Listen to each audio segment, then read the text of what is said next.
maxing relaxing. Acting all cool. Yeah. Shooting some b-ball.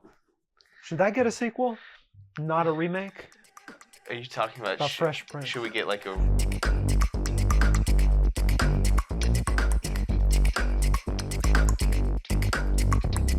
Hello, we're talking sequels. Sequels, one technically already has a sequel on our list. Yeah. But sequels that you thought were going to happen and then never happened, or movies that could have had a sequel had all the participants decided to make a sequel. Yeah. Every other year there's a comic book movie that... I'm looking at you, Morbius, looking at you. I still have not seen Madam Web. It's the best, worst, easiest to watch movie. Does it set up a sequel? It sets up her mom being in the Amazon researching spiders. Still? Yeah. So she's alive. I don't No, know. but every comic book movie, we didn't put Green Lantern on the list. Because we don't want to. We know better. But like Tron Legacy, big fan here. Yeah. Thought it would never get a sequel, but it technically is getting a sequel. Technically. Well, since you're talking about comic books, let's talk about Wanted. Okay, yeah. Because a lot of people want a Wanted sequel. It's kind of nuts. Like when we were talking about it and thinking about it, that this didn't get a sequel. It was successful enough because Angelina does that and Salt around the same time. And they're both mildly successful. And like McAvoy I feel like the real beginning of McAvoy. Yeah, he wasn't a star yet. Yeah, like he had Atonement and a couple other things. And Chris Pratt gets hit with the Chris head with Pratt a keyboard. shows up, that's right. I think there's like a couple other people that pop into this movie. There's a few people, what's that guy? It's not bad. It's not. It's also not good. It's not good. It's not like the graphic novel, which Eminem is like. But I'm telling you, man, when he when he curves the bullet, and when he gets super angry in the office, we all feel that. We all know that feeling. Well, it's fun, and it ends on like that he kills Morgan Freeman's character. Mm-hmm. Do you think it's the loom? The loom is what kind of sealed Wanted's fate. That they were like, that's dumb. Yeah, probably. Because I can't remember. Is that in the original? Is that in the graphic novel? I never read the graphic novel. I've read part. I think I've read the beginning, but you know what? I think by the end of it, people were like, yeah, we like James McAvoy. We kind of like, why did you kill off Angelina Jolie? I think that was kind of the issue. Yeah. Where do we go from here? I think that's what a lot of it was. Okay, well, let's stay on adapted movies, and let's talk about Who Framed Roger Rabbit, which I think has the potential to be the funniest of movies to get a sequel. Yeah. Because there's so much you can do. Obviously, you could redo another detective noir thriller type cartoon. You could change the genre a little bit if you wanted. You could reverse it Space Jam style. Yeah, but that didn't. They kind of already did that when Eddie goes into Toontown. Yeah. Well, I mean, they could start in Toontown. And then go. Yeah. But obviously, I mean, you think about it. It's an iconic children's movie because one, it probably should have been PG-13. Yeah. But you get probably one of the greatest kid movie villains in Christopher Lloyd. Yeah. And dying in the acid. And plus Roger Rabbit I think is probably one of the greatest cartoon characters, and he's only had one appearance. Yeah, it is shocking, especially in the world of like Spider-Verse. Yeah. And really like a multiverse, like how everyone's in love with a multiverse right now. Yeah. That like we haven't gotten some sort of Roger Rabbit thing. I know, yeah, you think. Because I mean, what is Roger Rabbit but if not a cartoon multiverse? Yeah. Where ready for satire. Ready for satire. Yeah, and like good satire. And it's also, I think it's a perfect time to just really skewer the studio system too. You know, because it's like that. It's also a little bit of a commentary on that, and I think it would be a lot of fun. It would be a lot of fun. And what's Jessica and Rabbit up to these days? Yeah, I don't know. What's is the baby grown or is it still a baby? Probably. I hate to say this. I mean. The baby did have a bad smoking habit, so. Well, probably got cancer. Oh, sorry, baby. Sad. Zemeckis is busy doing his weird stuff. Spielberg, I think, is probably just too old. Yeah. Zemeckis is probably too old, too. Give it to somebody new. The two obvious choices would be Lord and Miller, and then, do the same thing they've done 100 times. Lord and Miller can't even finish the sequel to Spider-Verse, so. Oh, well, please finish it. Probably even going to get kicked off this movie if they're not careful. Please finish it. Okay. 1998, we get the first American version of Godzilla. Yes.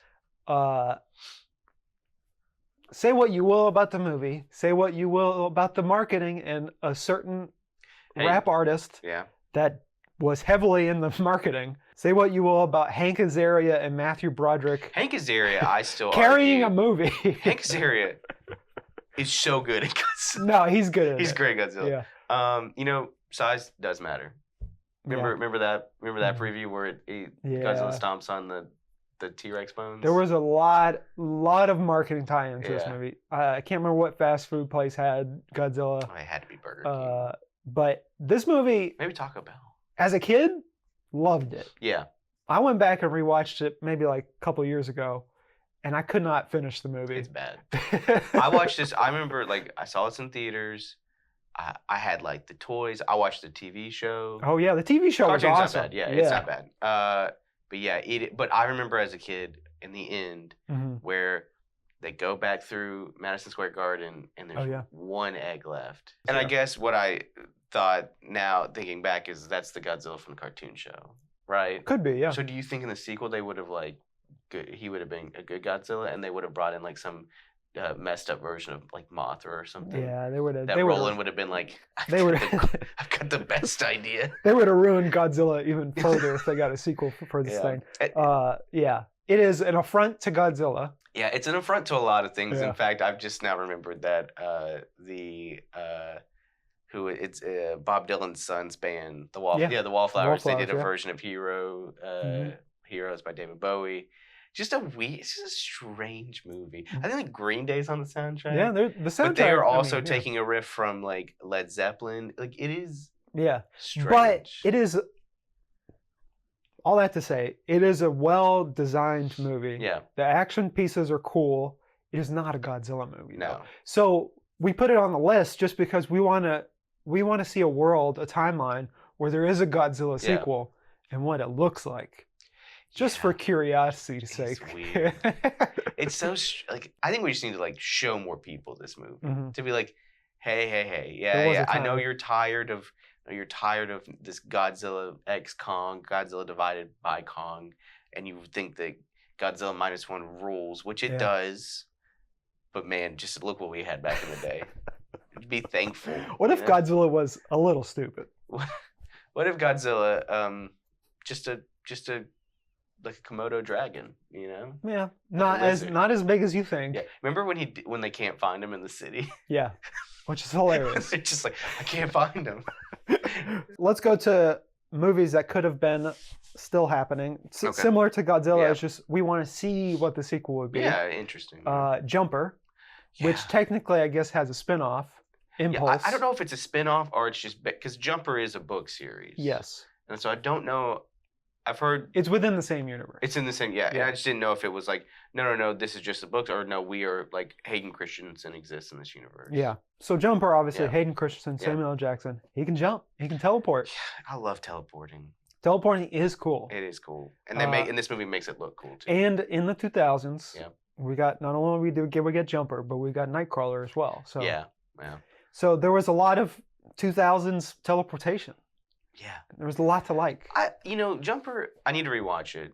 It has a lot of promise. It has a lot of, there's a lot of cool things. I think Sam Jackson even looks super cool. Like, his whole, vibe rules. I think that if Jumper came out today, with some changes, it would be huge. It would be like John Wick. Yeah, the main change being Hayden Christensen not being the lead. Yeah. Yeah. He could even be Jamie Bell's character. He's too old now, but, I said this to you, is Hayden Christensen can act. Yeah.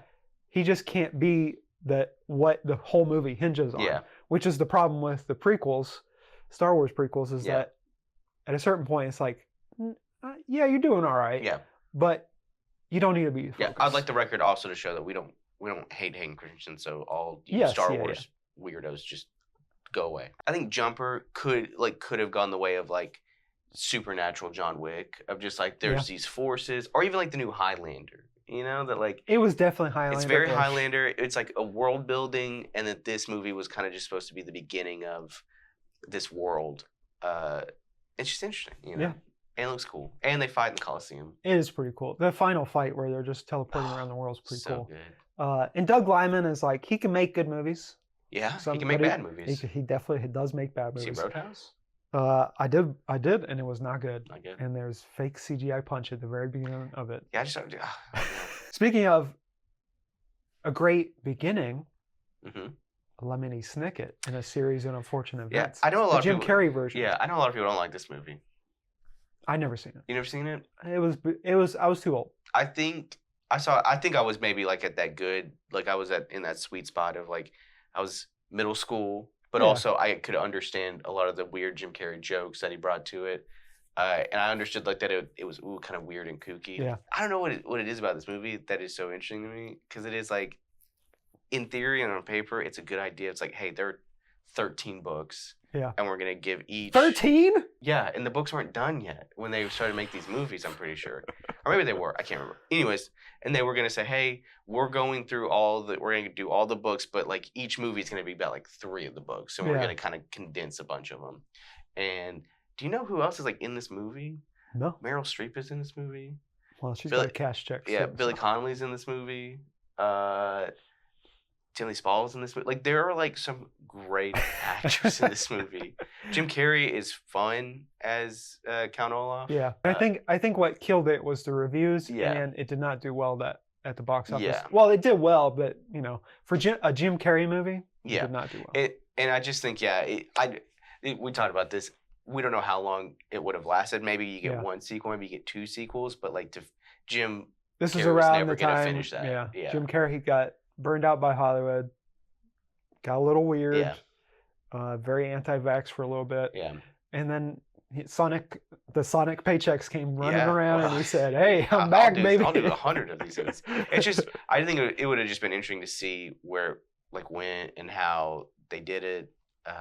They also then do a Netflix show, which probably makes more sense. Yeah, I heard it was good, but I've heard good things. I just never went back. It's always really interesting. It kind of ends on it's one of those movies that it sets up the world, and then it kind of sets up a mystery of like how their parents died. Yeah, and that's the whole thing. They're trying to figure that out, and then it like right at the end they give you a little bit of like, oh, it kind of ends nice, but also sets up for the next movies. And it just never happens. So. Good video game too. Good movie tie-in game. By the way, you're telling me there's 13 books. There's a video game. Yeah, there's for a TV the movie. show For and the a movie. Yeah. Is there a cartoon out there? I wouldn't be surprised if they're working on one. Somehow I've missed an entirety. Just like with Harry Potter, I've missed an entirety of collection. It is weird content. that you've missed Harry Potter when I think you were like in a good spot for When Harry. did the first book come out? Harry Potter. 93, 94? I was reading Romeo and Juliet by then. I was too big league. Billy Shakespeare? I was reading Coriolanus. Maybe you've heard of him? So let's talk about the movie that's already got a sequel. Yep. Should have completed the trilogy. Yeah. And that is National Treasure, which everyone's pleading, begging for a third movie. Yeah. At some point, people are going to start dying, unfortunately, because they are a little bit older. Yeah.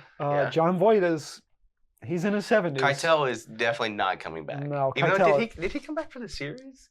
He may have come back for the series. Oh, I don't know. Yeah, they did a series. He's on very Disney old Plus. too, though. This movie just needs to happen, please. And we're all on board for however weird you want to get. Isn't the guy from The Hangover in this? Yeah, Justin Bartha. Yeah. Just make it because so have you seen? I've not I don't seen think you've seen it. No. So in the second one, they kind of set up. I want to say it's like Area 51. They're setting up. They're setting up like conspiracy theories, or they're either setting up Area 51 or they're setting up JFK. Yeah. Either way, just do it. How do you do a movie about conspiracy theories now? It's hard. It's hard. Because it's been co-opted by actual crazy people. When back in the day, it used to just be fun. Yeah. Just be fun. Well, also post 9/11, people go really crazy. These movies are post 9/11. I know, but I'm saying like in terms of conspiracy theories, that's when the turn happens. Yeah. Like before that, you just said, "Oh, there's two shooters, JFK," and everyone would be like, "Ha ha ha, you're a crazy and they're like, person." "No, I'm serious."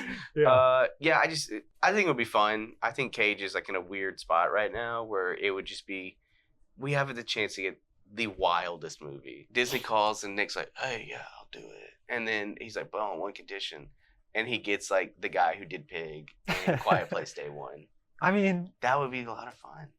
They should do it before they all get too old and pass away. Yeah, before Nick has like the craziest wigs. Yeah, you know? out of all the ones we're talking about, this one is the most likely. So. Oh yeah, 100%. It should happen. It should happen. Now let's talk about a movie that should have gotten a sequel. Yeah. And I'm surprised it didn't, but knowing the director, James Cameron, this man says he's going to do 1 million movies. Surprisingly, Avatar is one of the movies that he said he's going to make sequels out of, and nailed it. But he's also backed off on that a little bit and said, I'll make the third one, and someone else can make the last two. Yeah, but I'm talking about True Lies, which is Arnold Schwarzenegger, Tom Arnold, Jamie Lee Curtis, a couple other people, but this movie is just so fun. Yeah. And is it before Titanic? Yeah, before Titanic. So it was basically, Jim knew he was going to do Titanic. Yeah. And he's like, I got to get a fun one out first. I don't know if that's how he did it, but. And I think, too, this comes, and that's, I don't know. I think you can maybe still get a sequel to this. Maybe, but. I think that a couple of things happened. That the TV show happened, obviously. So. I don't think it's going to be Cameron making it. But maybe Cameron gets to handpick who does it. Yeah. And you bring back Arnold, you bring back Curtis, both of whom have. Are you just gonna leave Tom Arnold out of this? Sorry, you can bring Tom Arnold back too. I'm just thinking, Schwarzenegger has always kind of been in the public consciousness, but now he is back to acting. You have Curtis, who is really on a streak of a big comeback. We won't talk about Borderlands, but. And you make them like grandparents. You make them There's a possibility of a legacy sequel, but also I don't want to pitch legacy sequels because I mostly hate them. What would you call the sequel to True Lies? Truer Lies. Truer Lies? Yeah. Or Truest Lie. Or what about Two Lies? Because it's the second movie. Or what about Fake Truths? False truths. Fake real. Fake real. I think it's possible. I think Arnold's still got a little bit of juice in him, and Curtis can do it. Yeah. Arnold is your real wild card. It's I feel like I haven't. What's he been up to these days? I don't think there's enough general audience interest in a True Lies sequel, unfortunately. It's a bummer. They care more about an Eraser sequel. They care more about the seventh day. Yeah. Was that movie called The Sixth Day or The Seventh Day? It's called The Sixth Day. Yeah. Because that's when God created man. Yeah, yes. Yeah. You got it. Yeah, got it. They'll skip 7 and go straight to 8. Okay. The 8th day. It'll be about AI and how it wants to be God and yada, yada, yada. Like iRobot. Yes. Is iRobot an AI movie or a robot movie? It's a robot movie. But what powers the robots? Themselves. AI is something that we have coined for all of robotics. But here's what I'm saying. I think that AI, artificial intelligence, you put that into a robot. It's still a robot. It's still a robot, but it's learning. Yeah, iRobot's about robots because Isaac Asimov and the 3 Rules of Robots. That's a movie that should have gotten a sequel. It should have, yeah. We brought it back. 100%. Remember, Yeah. It's iRobot, you robot, we robot. And that's when we're on the side of the robots. And say, kill off humanity. Yeah, we deserve it. Had a good run.